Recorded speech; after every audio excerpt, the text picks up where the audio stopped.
नमस्कार, मेरा नाम है सौरभ और आप देखना शुरू कर चुके हैं आज की चौपाल। आज की चौपाल में हम बात करेंगे अरुणाचल प्रदेश की। अरुणाचल प्रदेश हिंसा की आग में जल रहा है। यहाँ 6 समुदायों को अस्थायी निवासी प्रमाण पत्र यानी कि पीआरसी दिए जाने के मामले को लेकर माहौल पूरी तरह से गर्म है। राज्य सरकार की सिफारिश पर स्थानीय लोग आग बबूला हैं। इस हिंसा में 2 लोगों की मौत हो गई है और राजधानी ईटानगर में उप मुख्यमंत्री चोवना मेन के घर को आग लगा दी गई है और डिप्टी कमिश्नर का ऑफिस तोड़ दिया गया। दरअसल स्थानीय लोगों में इस बात को लेकर गुस्सा है कि इस प्रस्ताव से स्थानीय निवासियों के अधिकार प्रभावित होंगे। जिन समुदायों को स्थायी निवास प्रमाण पत्र जारी करने का प्रस्ताव है वे गैर अरुणाचल प्रदेश अनुसूचित जनजाति APST के हैं।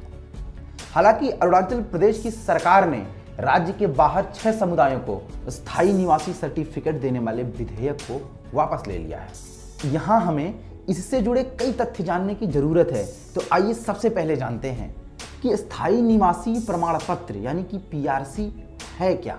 स्थायी निवासी प्रमाण पत्र एक कानूनी दस्तावेज है। यह उन भारतीय नागरिकों को दिया जाता है जो देश में रहने का कोई प्रमाण पत्र दिखाता है। कई सरकारी सुविधाओं को लेने के लिए दूसरे जरूरी कामों में इस प्रमाण पत्र की जरूरत पड़ती है। यह सर्टिफिकेट आधिकारिक तौर पर स्थायी निवासी होने का प्रमाण पत्र माना जाता है। अब बात करते हैं कि राज्य सरकार की इसके पीछे मंशा क्या थी। अरुणाचल प्रदेश में बीजेपी की अगुवाई वाली सरकार है जो 6 गैर अरुणाचल आदिवासी समुदायों को पीआरसी देने पर विचार कर रही थी। राज्य सरकार में मंत्री नाबाम रेबिया के नेतृत्व में एक ज्वाइंट हाई पावर कमेटी यानी कि JHPC ने विभिन्न लोगों से बात करके 6 समुदायों को स्थायी निवासी प्रमाण पत्र देने का प्रस्ताव पेश किया जो अरुणाचल के स्थायी निवासी नहीं हैं लेकिन नामसाई और चापलांग के जिलों में दशकों से रह रहे हैं। अब आप यहाँ ये भी जान लीजिए कि ये 6 समुदाय हैं कौन। ये समुदाय नामसाई और चामलांग जिलों में रहते हैं। इन समुदायों में देवरिस, सोनोवाल, कछारी, मोरान आदिवासी और मिशिंग शामिल हैं। इनके अलावा विजयनगर में रहने वाले गोरखा भी इस प्रस्ताव में शामिल हैं। इन सभी को पड़ोसी राज्य असम में अनुसूचित जनजाति का दर्जा दिया गया है। अब बात यहाँ पे ये आती है कि अरुणाचल प्रदेश में पीआरसी का विरोध क्यों हो रहा है। इसमें उन अरुणाचल प्रदेश के लोगों का क्या नुकसान है या क्यों इसका विरोध हो रहा है। तो बताएं आपको कि अरुणाचल प्रदेश के कई समुदायों और संस्थाओं में इसे लेकर भारी विरोध है।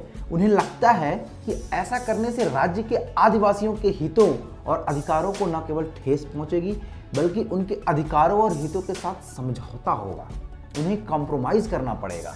चलते चलते आपको हम ये भी बताएं कि फिलहाल इस प्रस्ताव की स्थिति क्या है। इस प्रस्ताव को राज्य की विधानसभा में 23 फरवरी को पेश किया जाने वाला था लेकिन कई संगठनों के आंदोलन के बाद इसे पेश नहीं किया जा सका। स्पीकर ने विधानसभा का सत्र भंग कर दिया है। अब एक बात और जिज्ञासा आपकी मैं शांत कर दूं कि इसमें केंद्र सरकार की क्या भूमिका है। तो माना जा रहा है कि केंद्र सरकार भी ऐसा ही चाहती थी लेकिन अब केंद्रीय गृह मंत्री राजनाथ सिंह ने राज्य के लोगों से शांति और सद्भाव बनाए रखने की अपील की है। केंद्रीय मंत्री किरण रिजिजू का कहना है कि राज्य सरकार पीआरसी जैसा कोई बिल नहीं लाने जा रही, बस केवल ज्वाइंट हाई पावर कमेटी की रिपोर्ट को पेश करने का मकसद था। उनका कहना है कि कांग्रेस भी पीआरसी लाना चाहती थी। उन्होंने कहा कि बस नबाम रेबिया के नेतृत्व में बनी JHPC की रिपोर्ट को विधानसभा में पेश किया गया था और उसी को बस पेश किया जाना था। आपको ये बता दें कि हालात को देखते हुए अरुणाचल प्रदेश के मुख्यमंत्री पेमा खांडू ने लोगों से अपील की है कि वह भविष्य में कभी इस मुद्दे पर कोई बात नहीं करेंगे। उन्होंने प्रदर्शनकारियों से अपील की है कि वह उनकी मांग को 22 फरवरी को ही मान चुके थे। ऐसे में अब वह प्रदर्शन ना करें। सीएम ने यह भी कहा कि सभी तरह के प्रदर्शन और धरने को तत्काल बंद करें। यही उनके और राज्य के हित में है। और आज की चौपाल में हम चलते चलते आपको एक और खबर बता दें।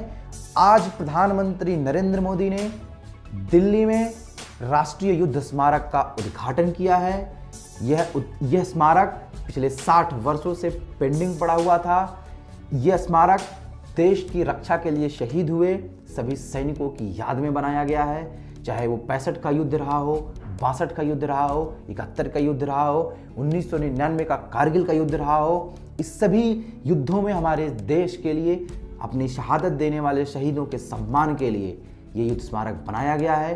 और अभी पुलवामा हमले के बाद वैसे भी पूरे देश में शहीदों पर बहुत ज़्यादा चर्चा हो रही है। ऐसे मौके पर प्रधानमंत्री मोदी द्वारा राष्ट्रीय युद्ध स्मारक का उद्घाटन करना काफ़ी खास रहा। उम्मीद करते हैं इसे शहीदों के परिजनों को जरूर कुछ राहत और सुकून मिला होगा कि देश की रक्षा करने वाले उन जाबाजों की सम्मान में सरकार ने एटलीस्ट कोई कदम तो उठाया। तो आज की चौपाल में बस इतना ही। कल फिर मिलेंगे देश दुनिया की कुछ टॉप ट्रेंडिंग खबरों के साथ। तब तक के लिए नमस्कार।